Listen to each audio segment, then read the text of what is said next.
Voilà, ce que je voulais vous dire, c'est que on a tous et toutes des besoins différents. Et ça, c'est très important parce que c'est là où ça peut bugger. C'est que des fois, on peut trop regarder les besoins des autres et croire que c'est les mêmes que les nôtres. Ça bouge tout ça. À chaque instant, ça change, ça évolue. Le besoin de se reposer, c'est un besoin très important. C'est un besoin qui est vraiment, vous le savez, hein, bafoué par nos sociétés parce qu'il y a cette dimension de compétition, cette dimension de vouloir y arriver à tout prix, etc., qui fait qu'on peut ne plus entendre son propre besoin de se reposer. Pourtant, c'est lui qui va nous permettre d'avancer et d'atteindre nos objectifs. Et ce besoin de se reposer peut parfois même être particulièrement important pour les femmes. Vous savez, il y a ce livre que j'aime beaucoup de Lou Andrea Salomé. Si vous me suivez sur Instagram, vous le savez, c'est un livre qui s'appelle Eros. Et c'est assez intéressant la façon dont elle définit la différence entre un homme et une femme. Elle fait une analogie entre le spermatozoïde, qui lui veut toujours aller à son but, et puis il est très différencié. Et c'est pour ça d'ailleurs que les méditations concernant le masculin sont personnalisées dans ce parcours. Et l'ovule qui, elle, est dans l'accueil du tout, et elle est tranquille, elle attend. Et elle dit, si on devait comparer l'homme par des caractéristiques, l'homme et la femme, l'homme serait un coureur, un cycliste essoufflé, en train de gravir une montagne, et la femme serait allongée tranquillement dans une contrée féconde. C'est à peu près ça sa phrase, mais l'idée c'est vraiment cette idée de tranquillité, de calme, de repos et de langueur.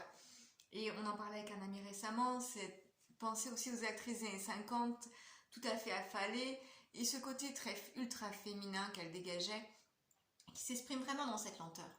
Donc si, et ça varie d'une personne à l'autre. J'ai des amies qui sont très yang, comme on dit, très masculines, et qui sont bien dans la dynamique, et c'est ok pour elles. Et elles n'ont pas les mêmes besoins que d'autres personnes, et si vous êtes dans ce cas-là, ben comme moi, c'est pour ça aussi que j'ai dû faire ce chemin, parce que je suis particulièrement dans ce cas-là, j'ai vraiment besoin de cette lenteur pour me sentir bien.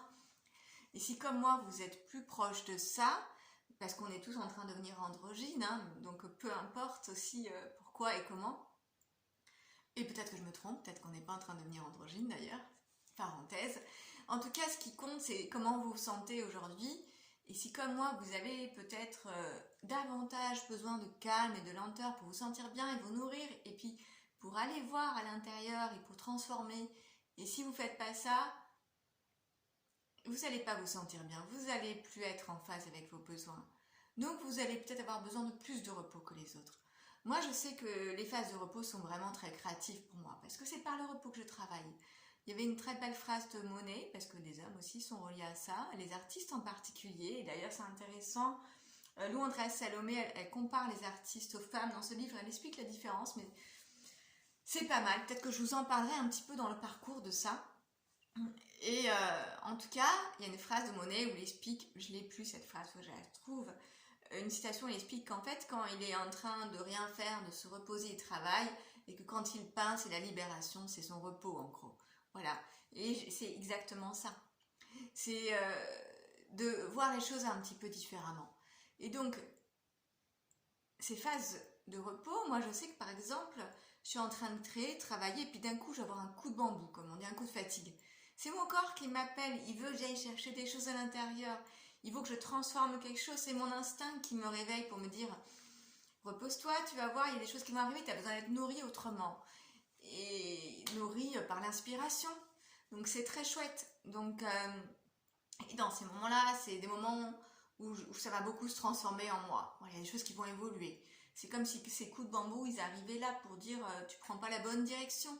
Il faut remettre ça en place. Et si ça vous arrive aussi, bah, apprenez à les écouter et à vous poser à ce moment-là. Mais c'est pas facile parce qu'on est vraiment dans une société contradictoire sur ces sujets et qui nous donne beaucoup d'injonctions sur le faire. Donc, une petite introduction pour vous inviter à vraiment apprendre à vous écouter et j'espère que cette étape du parcours va vous permettre de le faire, de mieux vous connaître, quels que soient vos besoins. Donc il y aura 3 archétypes féminins que j'ai choisis pour explorer voilà, cet aspect-là et un masculin qui sera personnalisé pour vous, que donc vous allez recevoir à part. Voilà, ben je vous souhaite une belle exploration de vos besoins et je vous dis à très bientôt pour une prochaine étape.